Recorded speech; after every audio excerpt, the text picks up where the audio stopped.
with your car? My car is not wrong. But you said you had to pick it up from the shop before coming here. Yes. I have to tune up lang para nakukondisyon. Para sa biyahe natin. Biyahe natin, huh? Kasi I see something sa internet. Nakita ko sa resort sa Bulacan. So, pwede tayo mag-stay dun sa linggo. What? Really? Oh my God! May pool? Pwede mag-swimming?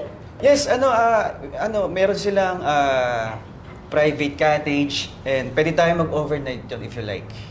Oh my God, I like that. I'm so excited! Ako din. Wait, bakit mo naman pala naisip na mag-out of town? Kasi nga, lagi na lang tayo nasa mall. So, naisip ko sa resort naman para naman maiba. Oh my God! Diba? Wait, Portia! Chito's bringing me to a resort in Bulacan on Sunday. Sama ka! Gee! Sasama natin siya? Oh, yes! Para maiba naman, right? Of course, right!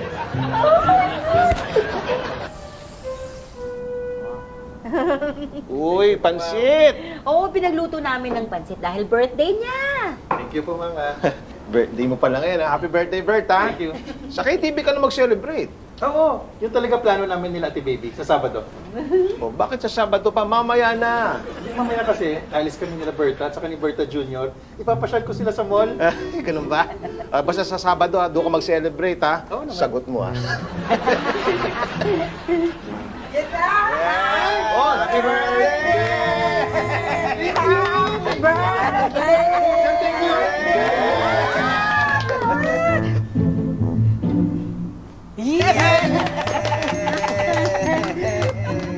Why are you so quiet?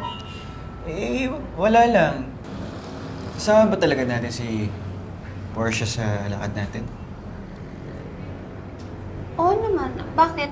Ayaw mo? Hindi. Ano kasi gusto ko kasi yung tayong dalawa lang.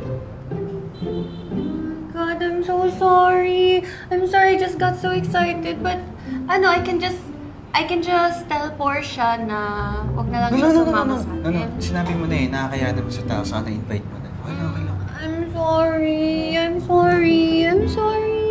Wala. Hi, guys. Hi. Hi, guys. Hi, have a seat. Si Chito nga pala. Hello. Hi. Nga pala, Chito is taking us to your resort in Bulacan sa Sunday. Sumama ka na rin! Sa Sunday? Jay, wala naman akong gagawin eh. Okay lang ba tayo dyan? Of course, okay. The more, the merrier.